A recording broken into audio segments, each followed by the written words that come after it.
Hello everyone, welcome back to Robocraft. This is going to be a bit of a special episode in a way. As no doubt many of you are aware, in about 4 to 6 weeks, the first iterations of some rather large changes will be applied to the game. The list of changes is extensive, and as a result, a lot of people are having mixed feelings about it, ranging from excitement to concern. I couldn't even begin to count the number of times I've been asked in comments or on streams if I've seen the list of changes and what my thoughts are on them. So, given the amount of interest and indeed the apparent confusion regarding the changes, I figured it would be helpful if I recorded a video in which I discussed these changes in greater detail than I have done so far. Of course, just listening to me talking about the patch notes would probably not make for a very interesting episode, let's face it. And so, I and a few of the Daplings got together in a platoon and recorded a number of battles. I hope you'll enjoy watching the antics while I discuss the planned changes. Now, just to cover anyone who hasn't been keeping up with the Robocraft news, an extensive list of features and tweaks is available on the Robocraft website that details the changes that will be involved. The list is very long and very interesting to read, in my opinion, and describes the tweaks that will be affecting some pretty fundamental systems in the game, which in turn will result in the shape and nature of the game changing in numerous ways. As you can imagine, with changes of this magnitude, there's a lot of hype, confusion, and even worry among the player base, which is quite understandable, really. Robocraft is a hugely fun game, and we wouldn't be spending as much time playing it if it wasn't. And yet, here we're told that in a little over a month, the game is going to change enormously. When the dust settles, will what's left still be Robocraft? Well, to answer that, let's start off by considering what I believe to be the largest of the planned changes. The removal of permanent death in favour of a respawn mechanic. Currently, there are 2 ways to win a game. One is simply to capture the base. I say simply, but it actually very rarely is if there are any enemies alive on the map. The second method, and the one I fancy is the most common, is simply to eliminate all of the enemies. Once they get their bot destroyed, that's it, they're out. So it becomes a war of attrition, really. Which team can wear the other team down first, so on and so forth. However, with the changes will come a respawn mechanic. In a nutshell, once your bot gets destroyed, depending on how overclocked your bot is, more on that in a little bit, you'll have to wait a certain amount of time before being respawned, at which point you're free to engage the enemy once again. I say that this is the biggest change because with one simple mechanic, one of the two, and in my opinion the primary method of winning the game, is gone. If the enemy team doesn't stay dead, you can't wipe them all out in order to win. Meaning that the focus of the game, in the long term, becomes the capture, or rather destruction, of the enemy base. Now, I mentioned destruction, but that's not really something we're familiar with at the moment. Indeed, that's another aspect of this change to the win condition. Now, instead of merely capturing the base, which currently requires that someone sit uncontested upon the base structure for long enough, the change will bring with it plutonium crystals. The base we know will be replaced by a plutonium mining structure surrounded by plutonium crystal deposits. And yes, plutonium is actually a real thing. You can check it up on Wikipedia. That's where I looked it up, because I hadn't heard of it before. This will become the focus of your enemy's wrath. If you've ever wondered why we're fighting these battles all across Mars, this is your answer. In the game world, these crystals are a rare and hugely important power source, and we are tasked with the protection of our faction supply and the destruction of the enemies. Should either side's plutonium crystal deposit be completely destroyed, the mining station will go supernova, and the other side will win. And before anyone starts, if they want to call a big explosion supernova, who are we to stop them? It is a bit like calling a nuclear explosion a small boom, but whatever. However, before you all go racing off to build the tankiest, fastest Tesla bot that you can in order to hurl yourself selflessly into the enemy base, it's not going to be quite that simple. Each base will now be covered by a fusion shield, which is an impervious dome which will protect not just the base but the surrounding spawn location, preventing enemies from shooting in while allowing allies to shoot out. And if that's not enough, while an ally is within the shield's dome, they'll also be getting constantly healed, How much healing per second, I'm not sure yet.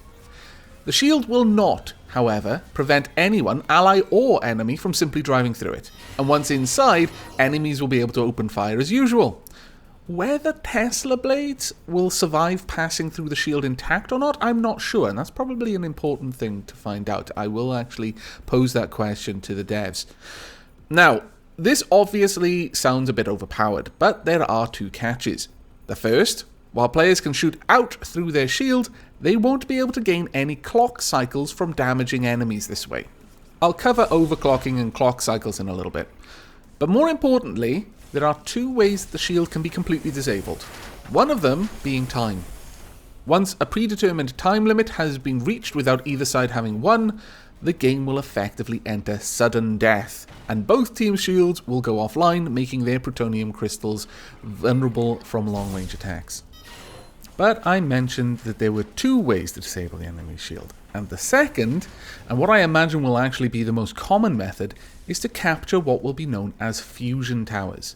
There will be 4 fusion towers on each map, 2 blue, 2 red at the start of the game, and these power the shield and also provide a passive boon of clock cycles over time to the players of the team that currently owns them. Each tower will have a number of crystals attached to them, conveniently located in such a place as to offer them some protection from long-range airstrikes, though they will be vulnerable to attacks directly from overhead or from the ground. Once a team destroys those crystals, the tower will respawn, and by this I assume it means restock the crystals under the control of the other team. When all 4 towers belong to a single team, the enemy's fusion shield will deactivate. However, capturing even one tower will reactivate the shield.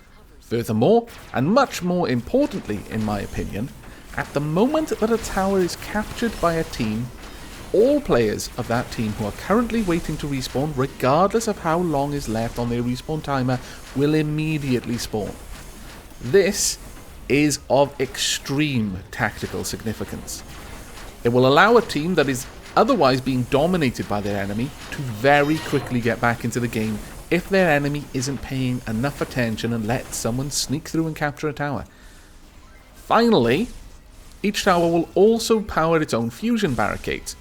These will basically be smaller versions of the fusion shield that lack the healing effect and are shaped more like the barricades that we currently see in the game. Again, these will allow allies to fire through them, but block enemy fire, meaning that owning a tower will also offer the team a tactical position to base out of or to retreat back to if the need should arise. Now, these changes are the most important in my opinion. While there are many other tweaks and balances and whole new game features being added with the patch, it's these that I've already listed that actually change the way the game is played. I suppose the first question that jumps out from any of this is, are the games going to be much longer? To which the answer is yes, probably. I don't have any concrete data in front of me, but I think it's fair to say that the average game right now lasts anywhere between 4 to 7 minutes. They can last as long as 10 sometimes, but that's fairly uncommon outside of mopping up the leftovers scenarios. In contrast, the expectation is that games using the new system will tend to range anywhere from 10 minutes to 20. That's between 3 to 4 times as long. Now, there are a lot of opinions on this, and whether it'll be good or bad, and some of them simply come down to a matter of personal taste, so there's not a lot that I can say on that. But it seems there's also a lot of worry about what this might mean for how much RP or tech points we can possibly earn. So, first and foremost, the devs have stated that RP and TP rewards will be balanced such that, on average, you'll earn the same amount of rewards for the same amount of time battling. But I think it goes further than that, honestly. When it comes to short battles versus long battles, with a single long battle, we'll wait in queue to join a match only once. We'll unload from the game and see the debrief screen only once. We'll only sit through a single countdown to the match start. We'll go through that slow deployment phase as everyone tries to work out which way to drive or fly or walk only once. Even with respawning, unless your whole team is respawned at the same time, perhaps due to someone taking over a tower, you won't be waiting around to see who goes where.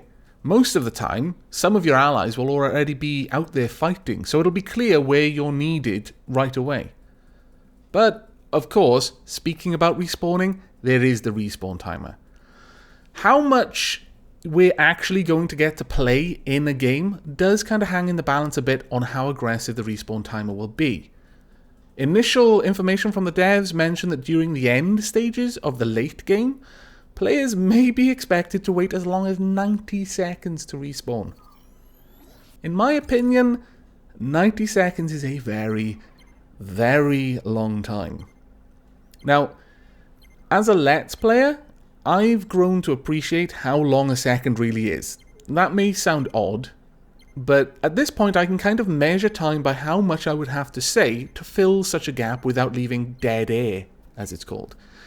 Even 30 seconds can feel like an age when you need to fill it with words. In 90 seconds, I'm fairly sure that with the right motivation, I could conquer a small country and install myself as its new god king.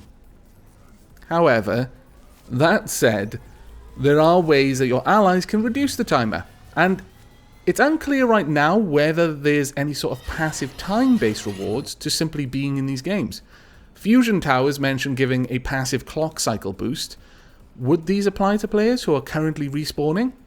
My instincts say no, but it would be interesting to get some clarification on that, as it could make a big difference. Regardless though, if long respawn timers are just that, is that a bad thing?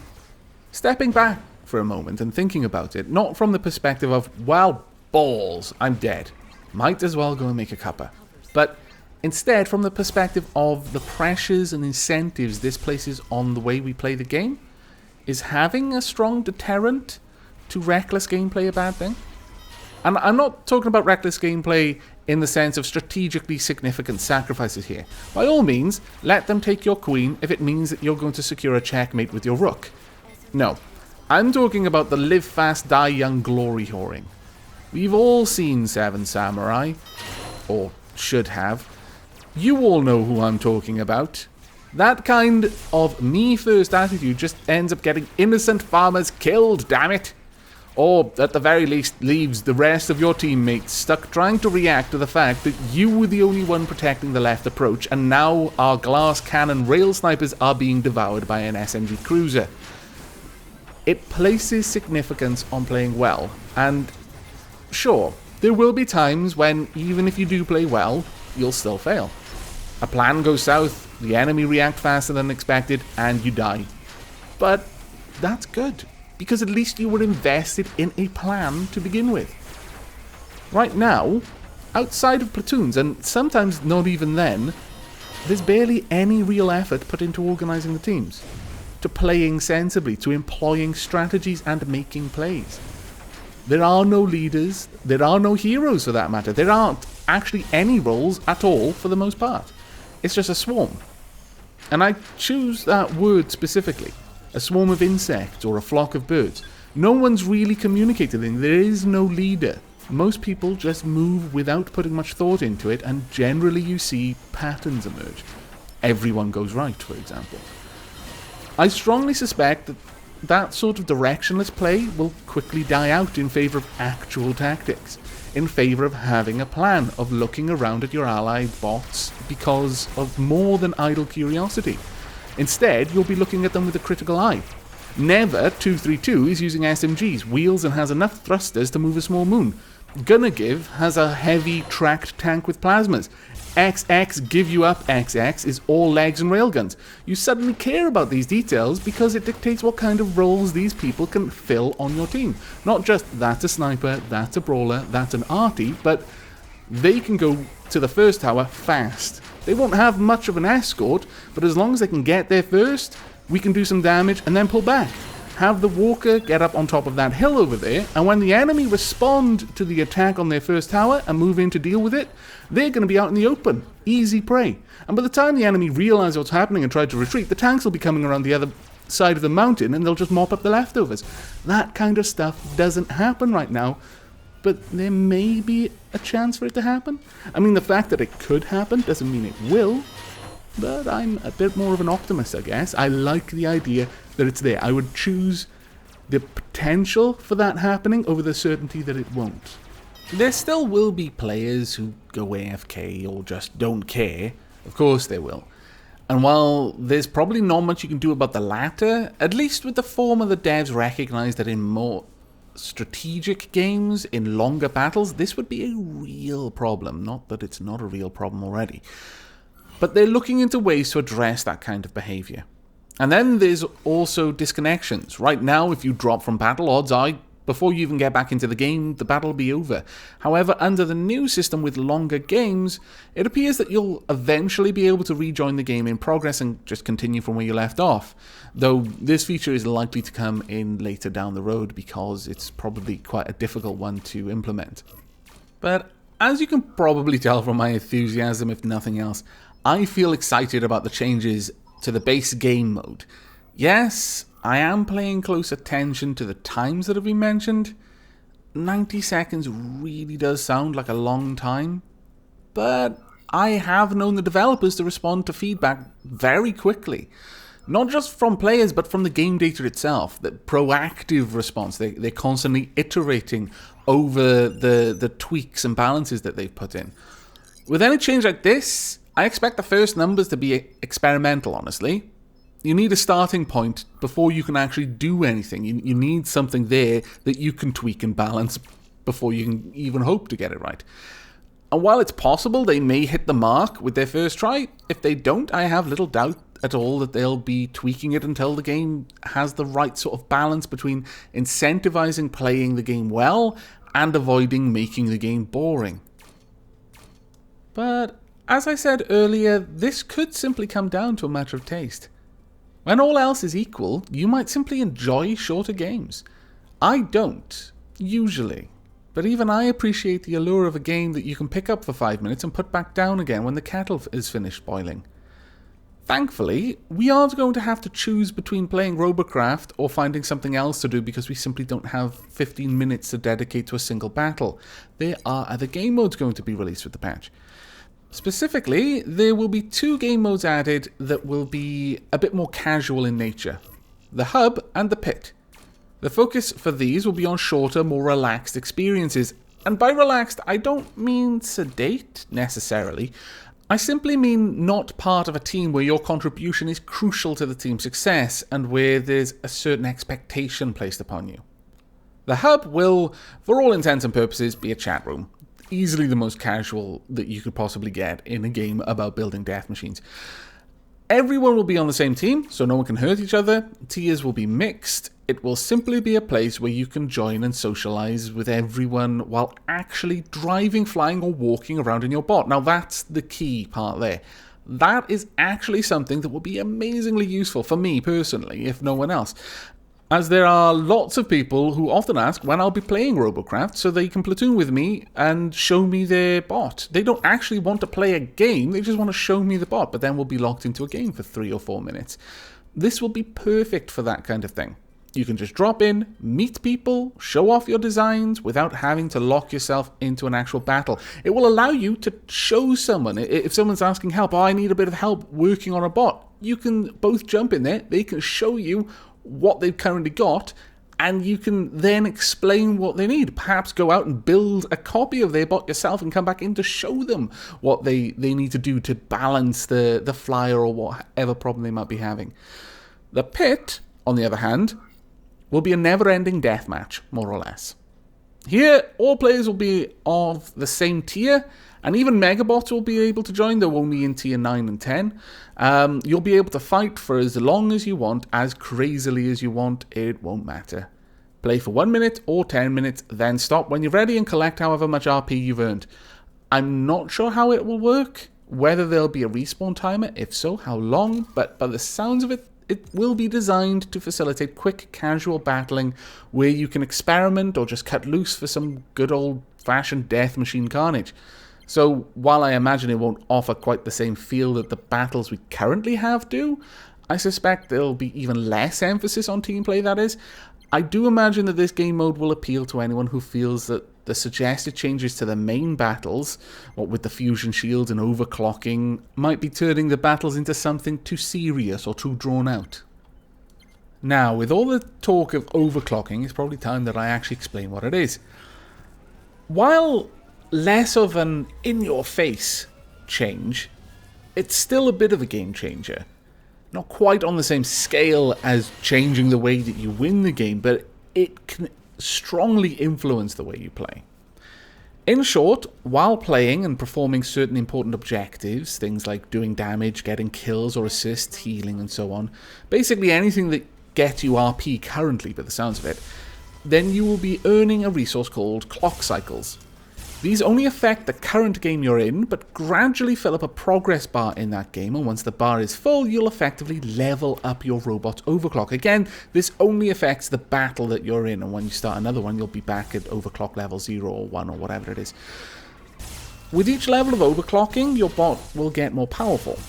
Your weapons will do more damage, your wheels will turn faster, your nano disruptors will heal for more. Every functional part of your bot will improve its role in some way. As a result, as you progress through the game, the more successful players will be getting increasingly more powerful, in turn rising the stakes and making the end game more thrilling. Though, before you worry that this will lead to a sort of starvation scenario where those who've grown powerful will get all of the kills, thus starving the people who are not as overclocked of any potential clock cycles, remember that I mentioned that simply owning a tower will feed every player on the team clock cycles passively. I assume owning more than one will increase the amount of or speed of the passive buff.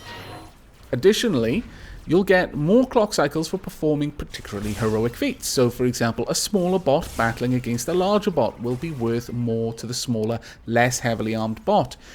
And by the same token, damaging or healing a bot that is a higher overclock level will also earn you more clock cycles. There'll be a total of 13 levels, though the devs advise that only the best players are likely to get to level 13 before a typical game has already been won by one side or the other. However, there is a downside to being at a higher overclock level. Put simply, the higher your overclock when you die, the longer it's going to take to respawn. Now, this makes sense in more than just the kind of poetic, if David beats Goliath, Goliath should suffer more because of shame kind of way. It balances a kind of risk-reward for certain dangerous but potentially hugely profitable tactics. For example, if your team has chosen to feed a particular player, with teammates wounding but not killing enemy bots in order to rapidly level up one combatant in hopes of their over-leveled abilities securing an easy victory, but then that Goliath character gets killed, even if it was at a great cost to the enemy, since most of their players will be respawning much sooner, they may then be left with a significant tactical advantage, since their team would probably be more evenly leveled, while everyone on your team has been level starved in order to feed Goliath. It allows for plays that have the potential for huge rewards, but balances them with appropriate risks, should the plans fail. And I think that's important. It adds a little bit of spice. It helps to avoid stagnation that can occur when there's a clear best strategy that is well understood, the numbers have been crunched. With this kind of thing, it's more you have to rely on everyone knowing their part and even just random chance not getting in the way. Chaotrocles likes to mess with things, as we all know. However, that's not all that overclocking offers. With the changes come supercomputers, nicknamed SCUs, not to be confused with sub-commanders from Supreme Commander. For anyone who's argued over whether the pilot was a remote-controlled robot or a person, it seems that the devs have finally answered the question. They were pilots, and they were dying too much in these battles. So, as a result, they have now been replaced by supercomputers, which will fill the role of pilots so that we don't have to. There will be 3 SCUs you can unlock with tech points from any tier. Finally, a use for the bajillions of T7 tech points I have. Each one will have a different focus though. There's Tyne focused on defense, Jean focused on healing, and Cray focused on offense. Each SCU will have 3 advanced programs, which, for all intents and purposes, are special powers or abilities. They use energy and have a certain amount of cooldown between uses, with weaker programs using lower amounts of energy and needing less time than stronger ones. And all of these tie into overclocking by means of AP, or advanced program points. With each level, you'll gain 1 AP to spend, which you can use to unlock or level up an advanced program, giving a bit of a further role customization within each battle. You could have two medics that have used their AP in different ways, either both specializing in a very focused way on a different aspect, or maybe one is a jack of all trades but can do a little bit of everything, while the other has really focused all of their AP into a single ability, and this is very good in a very specific role. I'd list the advanced programs, but it seems that they're still in a high state of flux at the moment with nothing particularly set in stone, so probably best to wait that one out. But needless to say, the addition of abilities that you can customize within each battle, insofar as choosing which one to unlock and level up, you can unlock all three from what I think. I can't be certain about that, but I believe you can. And, just leveling up and overclocking in general, this represents a significant step away from the game that we're used to. Previously, it's all been about the way you've designed your bot, and even then, mostly in how you've arranged the armor and whether you chose to sacrifice defense in order to afford a higher tier weapon or not. But there's been a relatively little difference between one T7 armed SMG cruiser and another, other than pilot skill, and even then, not a lot of difference. But now, pilot skill is augmented by previous performance in the battle. That is, have they gotten a lot of kills already? Does this mean they're a higher overclock level? Do their T7 SMGs now do more damage than yours? And what are their abilities? Have they chosen a path of a jack of all trades, or did they plow every single point into one ability, which they can bring down on your head like a sack of bricks? Bricks made out of super dense hearts of dead stars, no less. Now, obviously, with changes like this, it becomes harder and harder to predict how the game will feel once they're in. Too many variables to consider all at once. But I feel that there's one thing that I can say with some measure of confidence about these changes, and that is that they're going to add a lot of variety to the game. It'll likely result in a lot of diversity between playstyles, between players themselves.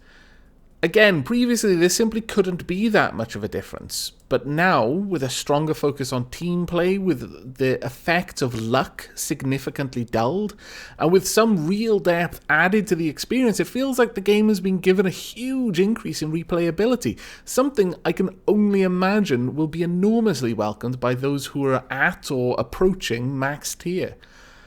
To me, these changes seem as though they were designed specifically to address a problem which has existed in this game for a long time, and that is, once you reach tier 10, once you have a level 100, the diversity, the options for you to progress and to continue to find new things in the game drop off really sharply.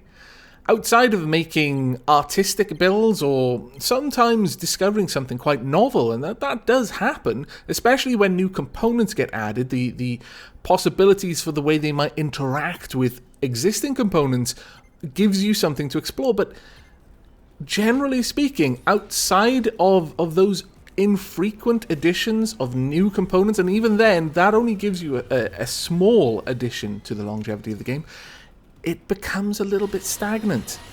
It's the same battle over and over again because you've probably found a bot that you work with really well. It's basically the pinnacle of your design. And whilst, you could, like I said, you can make an artistic bot, you can try out something novel, it's probably not going to work as well as this perfected bot that you've come to. And so you just play that one bot in battles that effectively don't change over and over and over again. Now, obviously, this isn't going to be as evident to players in the lower tiers. Even I haven't really experienced it that much, but I've observed its effects on other players. And I feel that these changes are going to, do two things. Firstly, they're going to immediately apply a balm to soothe that problem, that specific problem for the higher tiers. They're immediately going to have changes to explore, quite significant changes, so there's going to be a lot to explore. But the second thing it does is it's going to pave the way for a focus on the multiplayer aspect of the game. That might sound silly because it's clearly a multiplayer game. You cannot actually play it by yourself. But right now, you may as well be playing it by yourself, for the most part. As I've mentioned, I've really focused on the fact that this is offering more of a team experience. And that has been lacking up to now. You may as well have just been a player amongst a bunch of quite intelligent bots. You were playing a game with other people on your own, effectively. You were being on your own together with other people. Now, we're getting a bit more of a social aspect to this. With the focus on team play, with the focus on this much more complex, much more multi-layered meta, it's my opinion that we're going to start seeing people engaging more with each other within the games. People are going to pay attention to those who work well as a group, who actually are team players or perhaps good at coming up with tactics, who notice opportunities and are able to communicate them to the rest of the team well. The devs mention a sort of after all that section in the patch notes listing things that they might like to see in the future, directions they're hoping to take the game. And one of the things is clans and clan battles and larger robo leagues and tournaments. I think that's awesome. And I also think that would be almost impossible to achieve with the game as it is right now. These changes are going to open the door on that. Now, still, as players, it's our choice to walk through it or not. And by that, what I mean is that FreeJam as a development studio are hugely responsive to player feedback. Of course, they have an idea of where they want to take their game. They have a goal in mind, or perhaps not a goal, but a direction they're trying to move in. But they're not above changing course if it becomes clear that the community wants something different, or perhaps an idea which they've tested in a closed environment, once released into the wild, really doesn't actually work as nearly as well as they expected it to. We're fortunate in that regard, because that's not something that all communities around games like these can boast, but we can. And so if you have a concern, if you feel that this is not the right direction, or you just want to see clarity, please, by all means, get in touch with the developers. Go on the forums, or if you would rather, if there's anything I've not specifically talked about through this update, you have some questions on, or if you'd like me to pose some questions to the developers, then don't hesitate to post a comment on these videos, and I'll do my best to answer them in any way that I can. But to round things off, my opinion on these changes are that they're big changes, but more than that, they're necessary changes. I'm not sure where it's going to go, and I'm sure that some things will need tweaking along the way. It's very rare for you to be able to just slap a change on a huge, complicated system like this and not mess something up along the way and not have to go back and rebalance things. But those are just teething troubles in my mind and are worth working through in order to get to the reward that's at the end of it. And that is a game that will last for a long time, that won't grow stale, where you're not just going to feel like you're grinding, but not actually getting anywhere. I feel that this is going to change Robocraft in a very, very positive way. But that's all I'm going to say on it. I've waffled on for far too long, and I'm sure you're getting a little bit tired of listening to me talk. Hopefully, though, you've enjoyed watching the battles in the background. I, once again, want to say thank you very much to Gravelord Nico, to Leon, and to Uni for keeping me company whilst I was recording all of that. But that's going to be it from me for this episode. I do hope you've liked it, and I hope you will be joining me for the next. But until then, and as always, do take care of yourselves.